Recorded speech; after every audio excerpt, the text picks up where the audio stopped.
Fiancée said her niece would be flower girl, and I asked if my daughter could be one too, but she refused. I even suggested she do something else, still no. I said no daughter in the wedding, no wedding. And now her family are furious. Am I wrong? I am 45 and I have a daughter, Polly, from a previous relationship. I divorced my ex-wife on good terms, and we share 50-50 custody of Polly. She is now 11. After I divorced my ex-wife, I met my now fiancée, Sharon. Sharon is 39 and she and my daughter got along very well, and after 5 years in my relationship with Sharon, I proposed. Sharon was super excited and wanted to start planning right away. She looked at venues and started asking her friends to be her bridesmaids. She then told me she wanted her niece to be a flower girl, which I had no problem with, but I said I also wanted Polly to be a flower girl. Sharon looked at me funny and then said that she didn't think that Polly would fit the part. I got angry and told Sharon that my daughter would be in our wedding. Sharon started to become upset and said that the girls in the wedding were up to her and Polly wouldn't be one of them. I told Sharon that if Polly wasn't in the wedding, then there might not be a wedding. I stormed out and took Polly to get ice cream. Polly knows we are getting married and told me she thinks she will look pretty whatever dress Sharon decides she should wear. This broke my heart and I decided to text Sharon. I told her I would be staying at a friend's to think this over. My mother-in-law texted me saying I am overreacting and that my daughter doesn't have to be in my wedding, and I was and asked for saying that I would cancel. So, did I take it too far saying I will cancel? Am I overreacting or just being a good dad? Best comments. Did you propose alternatives to the flower girl position? I said I wanted her in the wedding in some shape or form. I wanted her to be a part of our day and not sitting with the guests while we walked down the aisle. Fiancée said it would be best if she just sat with my parents. Many have suggested a junior bridesmaid, but my fiancée still declines. I did tell my fiancée she will be in the wedding, and if that means she has to be a groomsman, then so be it. Fiancée blew up saying she's not a boy and my side is only for boys. She denied my request to have a father-daughter dance with Polly, so this is why I'm rethinking the whole wedding. Sharon and I are going to talk tonight, and hopefully she will give me a full reasoning. Has Polly ever said anything about Sharon treating her poorly? Polly has never voiced any concerns about Sharon treating her badly. I have never seen anything happen between them, so this was very out of the blue. Surprisingly, Sharon has never had an issue with Polly until wedding talk. The two have always been super close, so her reaction shocked me for sure. I would have never popped the question if Polly wasn't comfortable. I totally understand where you are coming from. I do think it's crazy that I haven't seen any signs. I've talked to Polly and told her to tell me if anything has ever happened. Polly can't recall a single time Sharon was mean to her. Update number 1.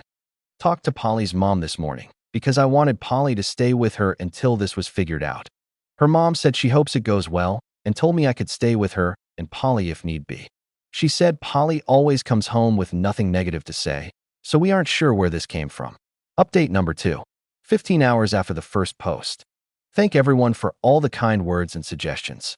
To answer a few questions, my daughter is not disabled, chubby, or having an awkward phase, braces/glasses. I did ask if Polly could be a groomsman. Sharon immediately shot me down. Sharon is 39. She is the same race as my daughter. This is her first marriage. I tried to answer in many comments as possible. I came home to talk to Sharon today. When I pulled in our driveway, my mother-in-law was sitting there in her car. I got out and went inside trying to avoid talking to mother-in-law. Sharon was sitting at the kitchen table and I joined her. She sat in silence. So I asked the first question, why does Polly not fit the part and why don't you want her in the wedding at all? Her answer full-on shocked me. She quietly said, I was hoping that after the wedding you could become a holiday visit-only dad. I didn't want her in the wedding so she wouldn't be in the photos around the house since she wasn't going to be around much. I kept my cool, calmly took her hand, and pulled my engagement ring off. Her eyes started to tear up. She said we shouldn't end the marriage over this and that she can change. I told her the damage was already done. I told her I wanted her things moved out by next week and that she could come get them when my daughter wasn't home. The house is in my name and I paid for it. I was allowing her to get her furniture that she paid for. She stormed out and mother-in-law came knocking on the door saying I was being unreasonable. I couldn't imagine only seeing my daughter 3 or 4 times a year. The fact that Sharon wanted me to give up part of my custody blew me away. I'm sitting on my couch just in shock. Our honeymoon was supposed to be in Hawaii. Looks like me and Polly will be going instead. I will update again if anything happens. Update number 3, 20 days after the last update. Hello everyone. Thank you for all the kind comments and suggestions for Hawaii.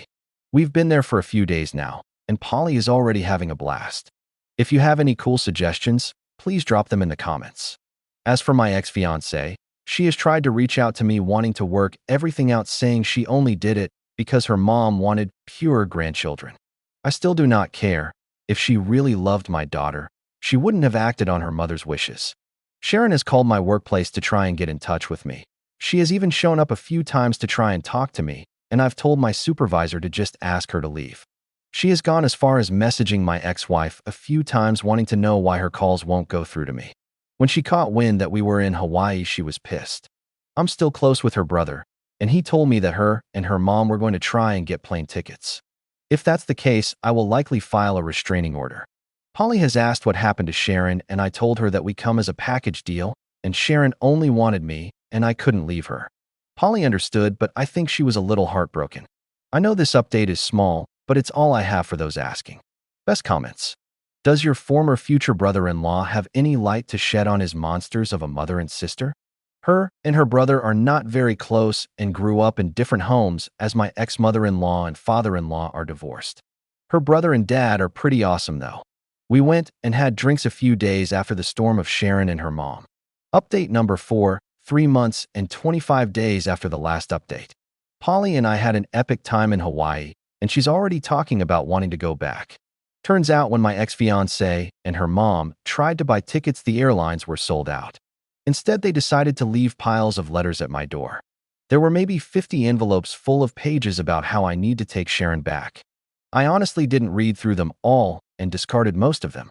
So far, I've, coincidentally, run into Sharon at grocery stores and gas stations and not paid any attention to her. She attempted to show up at my daughter's Meet the Teacher night, but since she didn't have a kid, she wasn't allowed in. From what I have heard through her brother and dad, she already has a new boyfriend and just wants to get back at me now. As for me, I've put a restraining order on Sharon. I did see comments asking if I was going to attempt to date again.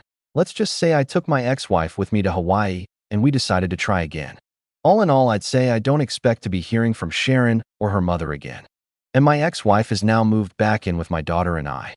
Thank you all so much for your support throughout this time.